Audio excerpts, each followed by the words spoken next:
Colette Moudion, bonjour. Noémie, bonjour. Toutes les deux, vous êtes membres du mouvement européen, alors et notamment pour Noémie de la section jeune. On va rappeler un petit peu ce qu'est le mouvement européen. Une année qui est extrêmement importante. On est à 4 mois et quelques semaines des élections européennes dont les médias nationaux commencent à beaucoup parler. Et puis le mouvement européen, il fait un travail de documentation, de popularisation qui est important. Le 20 janvier, il y a eu 3 manifestations que vous allez nous décrire, et puis surtout un grand rendez-vous le 7 février. Alors, ça fait beaucoup de questions. Oui, bonjour et merci de nous accueillir. Le Mouvement européen est une association qui est née en 1945 à l'initiative de la France et de l'Allemagne. L'objectif alors était de construire une Europe de la paix. Alors on voit jusqu'à ces derniers temps qu'on y était. Hein. On a Oui. effectivement vécu la paix, même si la guerre maintenant Aux frontières, se rapproche. Et 4 pays de l'Union qui touchent ouais, un pays en guerre. Et cette association a essaimé dans tous les pays de l'Union européenne. Il y a actuellement 27 sections. Et en France, dans un peu plus de 60 départements, et dans la Loire depuis 2018. Donc cette association qui est transpartisane, c'est-à-dire que n'adhère ou ne côtoie cette association ne donne que pas de consigne de vote. voilà, des personnes oui. qui viennent de toutes les obédiences politiques, mais qui sont simplement convaincus de la nécessité de d'une l'Union Europe. européenne. Voilà, d'une Europe, que ça soit celle que nous connaissons actuellement ou une autre. Oui. Puisque voilà, vous parliez des échéances électorales et peut-être que les prochains élus feront évoluer. Il y a des discussions en cours, par exemple, vers plus de fédéralisme. Mais voilà, elle peut encore évoluer. Il y a aussi des pays qui sont candidats depuis un certain nombre d'années. Voilà, donc il y a la Macédoine du Nord. Voilà, et puis tout récemment l'Ukraine. Oui, bien sûr, et la Moldavie. Donc voilà, se pose la question de l'élargissement ou pas. Dans quel délai, comment, enfin. Et donc cette association s'est donnée comme mission d'apporter de l'information sur le fonctionnement de l'Union européenne. Et le 20 janvier, vous avez organisé 3 rendez-vous. Pouvez-vous nous dire rapidement Alors, où et quels étaient les objets de... Le 20 janvier, le matin, Alain Réguillon, qui est président d'un collectif d'acteurs pour l'Europe, l'URAL, un collectif régional, a écrit des livres, dont un sur l'euro, un voyage en euro, puisqu'on fête quand même un anniversaire de la mise en place de l'euro.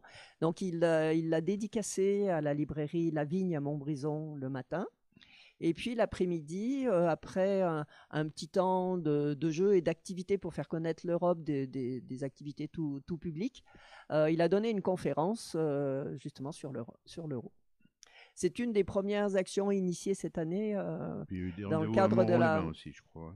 Voilà, le rendez-vous de l'après-midi était à Montron-les-Bains, à l'auditorium de la médiathèque. Alors on va dire quelques mots quand même sur la section jeune avec Noémie. Vous êtes étudiante à la faculté de droit, vous avez peut-être vu l'ancien président de la République il y a quelques jours venir dans votre établissement. Alors comment est-ce qu'on s'intéresse aux questions européennes ? Alors bonjour, merci également de nous recevoir. Oui, je suis en effet étudiante à la faculté de droit et présidente de la section jeunes, donc les Jeunes Européens de Saint-Étienne. Alors nous, notre action, c'est surtout d'informer et informer les jeunes. On intervient énormément dans les établissements scolaires. Et là, ces derniers temps, on tend à diversifier notre public en essayant d'intervenir dans d'autres établissements qui ne sont pas des établissements scolaires. Des CFA par exemple Oui, même là, on a été contacté aussi pour intervenir dans un établissement pénitentiaire. D'accord. Donc, dans 2, même dans la Loire. Donc, un beau projet projet qui va bientôt se concrétiser. Nous en sommes ravis de pouvoir participer aux côtés du mouvement européen également. Donc voilà, comment aborder les questions européennes. Alors il y a Erasmus qui peut aider les étudiants à s'intéresser à cette question-là. Tout à fait, Erasmus qui permet de montrer la mobilité que les jeunes peuvent avoir au sein de l'Europe et qui est très, très intéressante et importante, je trouve aussi. Après, nous... Et là, vous allez mener des actions aussi à l'approche, même si on l'a bien compris, vous n'intervenez pas pour donner des consignes de vote, mais c'est un événement extrêmement important, c'est le renouvellement du Parlement européen dans quelques semaines. Oui, tout à fait. Les élections européennes, nous jouons également un rôle essentiel pour inviter les personnes de nos âges qui finalement ne prennent peut-être pas toute conscience de l'importance du droit de vote et de ce qu'est une démocratie aujourd'hui. Parce que la démocratie, c'est le rôle de tous.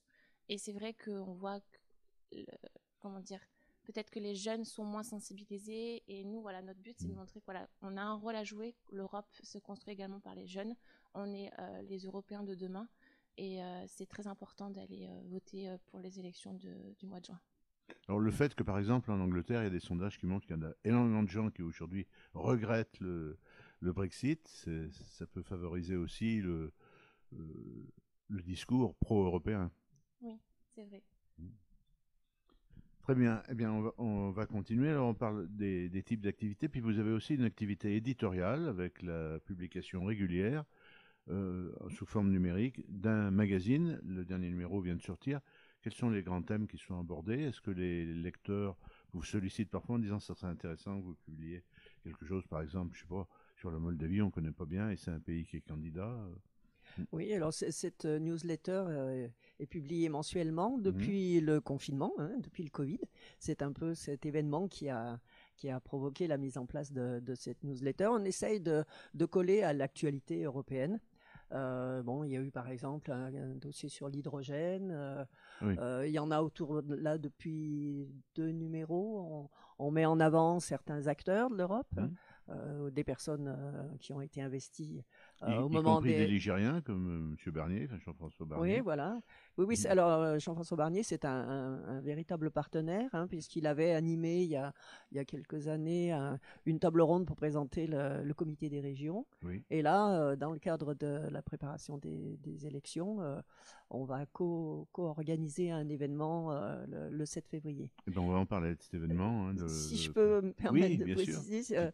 la section des jeunes européens a été créée tout de suite après celle du mouvement européen Loire. Et je pense que le fait qu'en 2019, on ait remarqué que davantage de jeunes avaient participé déjà au vote, c'était une réflexion au niveau du Bureau national que probablement l'investissement des jeunes européens, ces sections de jeunes, y était pour beaucoup. Puisque c'était quand même un des publics cibles dès 2018. Et elles existent aussi, vous avez parlé de votre maillage national dans les alors autres sections pas dans tous les départements, mais dans beaucoup de départements. Peut-être lorsqu'il y a une université, c'est peut-être plus facile. Et en tout cas, le nouveau président du mouvement européen France, qui a été élu l'année dernière, est un ancien président de section de jeunes européens. D'accord. Donc ça, on en est particulièrement fiers. Puis on voit le dynamisme qu'il apporte déjà dans tout ce qui s'engage là autour des élections. Alors, on revient sur l'événement du 7 février qui vise quoi, qui aura lieu où, alors, quel programme? Cet événement donc, est co-organisé entre le Comité des régions et le Mouvement européen Loire. Il s'agit d'une table ronde sur la thématique des territoires, la place des territoires dans l'Union européenne.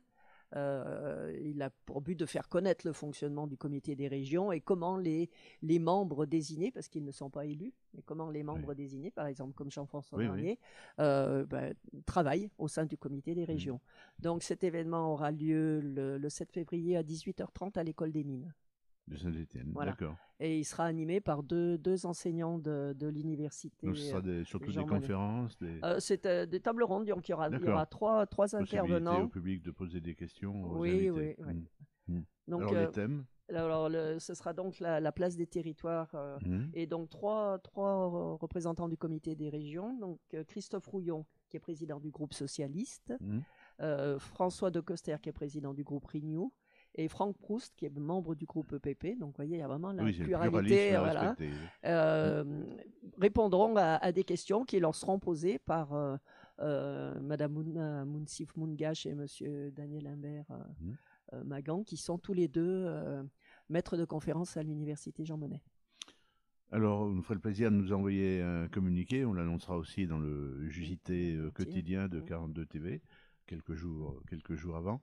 Pour ceux qui sont intéressés, il y a un site internet. On a parlé de la newsletter. Oui, le nombre de places étant limité, il est conseillé de s'inscrire et de réserver Donc sur les réseaux sociaux, il y a une grosse diffusion, on peut trouver tous les renseignements. Les sections jeunes aussi, présentes sur Facebook, sur X. Oui, tout à fait. Nous sommes présents au LinkedIn, beaucoup sur Instagram. Oui. Sur Facebook, là, on nous retrouve facilement, Jeunes Européens Saint-Étienne. D'accord. Aucun souci. Notre chargé de com, voilà, on mise aussi beaucoup sur la communication, nous, pour les élections qui arrivent. Donc vous avez bien fait de venir. Voilà. Donc voilà, on est très actifs, très réactifs. Donc pour nous contacter, aucun souci. Je pense qu'on fera même un sondage pour les personnes qui seraient intéressées pour participer à l'événement du 7 février. Si jamais, voilà, comme ça on pourra établir une liste et voilà, comment participer. Et on pourra faire peut-être une coulisse spéciale mouvement des jeunes dans quelques semaines. C'est vrai. Merci beaucoup d'être venu sur 42 TV nous parler de cet événement. Vous.